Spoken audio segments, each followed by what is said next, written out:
Welcome to Perspectives on 1360 WOW. I'm Bob Lubzelder, and our guest today is Denise DiDonato, Director of Business Development at Conneaut and Geneva Medical Centers, and we are speaking over the telephone.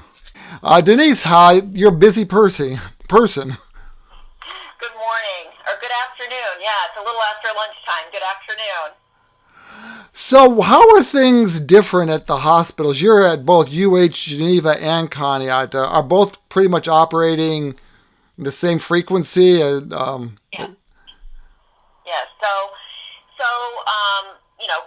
and Conneaut and Geneva Medical Centers have both been obviously up and running, ever since COVID started. A few things changed throughout the process, as did most hospitals across the country. At the initial start of COVID here, mid to late March, all unnecessary, non-life-threatening services were shut down. So, a lot of our physicians started working remotely, so we very quickly converted to telemedicine visits for our primary care doctors, so patients could be from home and either get a phone call or do a virtual video visit with their providers. But in terms of inside the hospital, obviously our emergency rooms continue, to be open all the time, 24/7, 365. That never changed. If anybody needed to be admitted to the hospital because they were sick, they needed emergency surgery, all of those things continue to happen. But things that we consider to be elective procedures did, and really this walked hand in hand with the governor's orders. Anything that was elective, non-emergent, was not happening, and we very much stayed very connected to the Ohio Department of Health and their requirements. Since then, everybody knows, in probably the first to second week of May, everything started opening back up. We started doing elective surgeries. All of our physicians' offices were opening back up. We're really, as a hospital, both of our hospitals, running right now equal volumes in terms of radiology and outpatient lab services, physician visits, elective surgeries, elective procedures. All of that is back up and running just as it was prior to COVID happening. Some of the differences, though, that you will see when you come into the hospitals are things that we've put into place to protect our caregivers and our patients.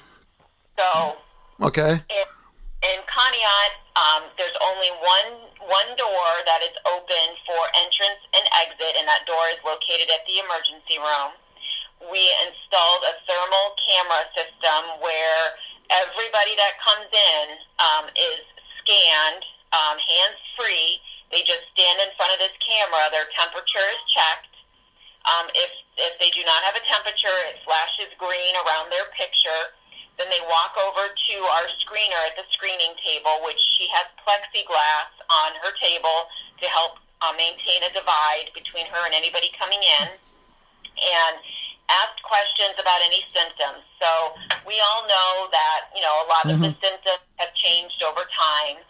So some of the symptoms that we check, we obviously do the screening for the temperature when they walk in, but we also ask about, any change in, do you have a new cough? Do you have shortness of breath? Do you have a runny nose?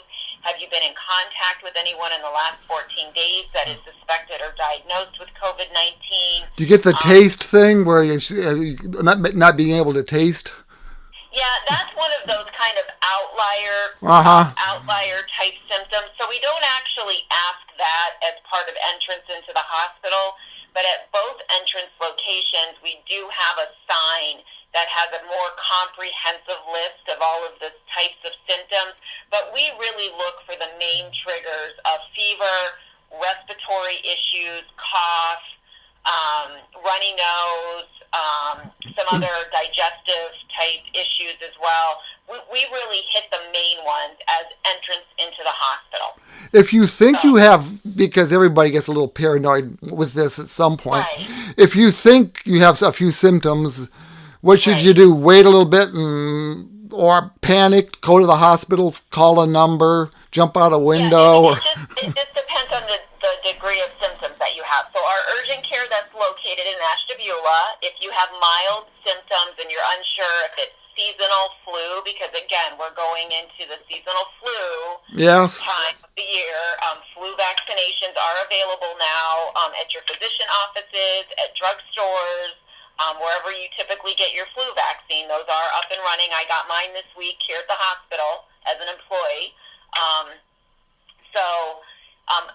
Depending on so the Ashtabula Urgent Care does have a walk-in clinic. If you have mild symptoms, you're not exactly sure, you could go to the urgent care. This is at the mall, right? At the mall? Yes. The Ashtabula Health Center is located at the Ashtabula Town Square. We're at the end next to Planet Fitness. That's a good combination.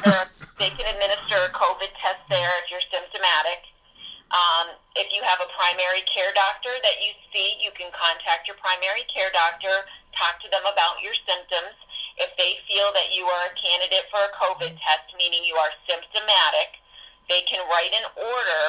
They can call and arrange for you to have a COVID test at a clinic that we have in Geneva that we run. Mm-hmm. But that requires to have a physician's order, and you have to work through your primary care doctor to get that order if you don't want to go to the urgent care. Ashtabula had one not too long ago where just about anybody could just show up. Yeah, the city of Ashtabula coordinated that with the National Guard and the Ohio Department of Health. So do you recommend something like that if it comes up again? Or Absolutely. If you have concerns that you have symptoms, and I keep talking about symptoms, I know that there's a lot of conversation about asymptomatic testing, that there are people who aren't exhibiting symptoms, but they come back positive. That is not the norm. Mm-hmm. And if you are asymptomatic, you can go to that clinic. You can go to a walk-in clinic like that one. We do not test asymptomatic people at the hospital. We don't test them at the urgent care, and the primary care doctors will not write an order for somebody just because they're curious and want to know. And the reason I say that is because that is a snapshot in time. So if you don't have symptoms and you go to a clinic and say, I just want to know if I have it, and you get swabbed and it comes back negative, okay, I don't have it, but that's today you don't have it. There's nothing to say that, from community spread, you might not pick it up somewhere 7 days from now. Right. So we just, we caution people to not take their guard down. The really, really important things that we will continue to promote, and we do it within the hospital, and that's another thing you'll see is we promote 6 feet apart. We've actually got stickers on the floors in places where waiting lines will typically form. That 6 feet, you stand here, you stand here, you stand here. Supermarkets have that. Yeah, we added more hand sanitizer stations throughout both of the hospitals and on all of our floors. Hand sanitizing if you can't get somewhere to wash your hands. And masking, everybody's been required to mask coming into the hospital long before the governor required masking across the state. We've been doing it for months here in the hospital. If somebody would come in without a mask before masking was required in the state, we would provide them with one at the screening table before they went to wherever they were going within the hospital. So, 6 feet between washing your hands and masking are the things that are not only going to help prevent any type of spread of COVID, but we are hoping it will also create an awareness during flu season and also make for a much more less active flu season. Denise DiDonato from Conneaut and Geneva is my guest. And what about, you were talking about an emergency room and it's open. What if you're a parent and your kid drops a sledgehammer on his foot? Do you have to leave him? Well, maybe something less drastic, but do you have to leave him or her there and wait outside, or what happens back there? No. For pediatric patients, we have always allowed one parent in with a pediatric patient. Our visitation policies have varied throughout the course of COVID. But one thing was we never separated a child from their parents. No, there's no chairs in the waiting room anymore, is there? No, actually, in Conneaut, our screening location is in the waiting room. Okay. For when you enter, and that's really a big reason why there aren't chairs. There are a couple of chairs on the other side of that wall that can either be used for lab patients. We have scattered chairs in a couple of locations down the hallway. But what we are continue to encourage people because of lack of space of waiting room, if you come in with somebody now and bring them to the emergency room, we will allow one patient, one person back with them. Okay. After we've had them settled, we've had them assessed, the doctor has had an opportunity to talk to them just to make sure that that they are not there with COVID symptoms. So we do ask people either to wait out in their vehicle, and we'll call them and let them know when they can come in and sit with their loved one, or one of the other chairs. There are a few chairs scattered. We let them know that they can wait in one of those chairs, but we don't want to have too many people in a congested space inside the building. Sure. So that's why that policy is still in place. We do realize that some people are frustrated by the fact that there aren't chairs in the waiting room. Unfortunately, because that is our main entrance for everyone, we just aren't able to have chairs in there right now. But there, like I said, there are a couple others located in different areas of the hospital. If someone does not want to go out and wait in their vehicle, we do also have some benches right outside the emergency room doors, like sitting benches. They're welcome to go. I've seen people sit out there and wait for, to be called in to see their loved one as well. So for a while, we did not have any visitors in the emergency room unless it was a pediatric patient, but we have since eased that up because we do feel it's important for the care of the patient. A lot of our patients are elderly or confused. They cannot communicate well with the doctor and the nurse, and we feel it's very important for a patient to have an advocate or somebody who can speak on their behalf with them.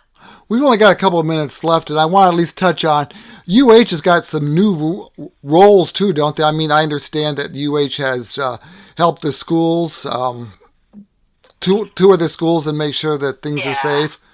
Yeah. So, we have amazing health departments too. In our county, our Ashtabula County Health Department, Ashtabula City, the City of Conneaut Health Department, they have been tasked with enormous workload during this entire process. And I know many people probably are not aware of the scope of what they have to handle, but right. UH put together a UH Healthy Restart book. First of all, they did it for businesses. As businesses in the state of Ohio were allowed to start reopening in May, we had a playbook put together. It has information that's founded in support from the CDC and also from ODH, and then things that we have learned along the way in infection control as a hospital system. All of that information is in that book. We took the foundation of that guide and created a Healthy Restart playbook for schools as well. What we did with that was we introduced it in a Zoom meeting. All the superintendents in the county and other counties as well were invited to an initial Zoom meeting from Dr. Joan Soltansky, who is leading the Healthy Restart initiative for the system. Based off of that, I did have two school districts reach out in the county, Buckeye Local Schools and Conneaut Area City Schools. We were able to take a couple of folks from the system through their buildings and help them identify things that they can put in place to make it a safe environment when they return, when their students and their staff came back to the building. A lot of changes in the last several months. We have to get going. We're out of time, but it goes fast. Denise DiDonato. I have a lot to talk about. But we'll do it again. We'll do it again in a few weeks. Denise DiDonato, Director of Business Development for UH Conneaut and Geneva. Thank you for your time. Thank you. Stay safe. This has been Perspectives, a public affairs presentation of 1360 WOW.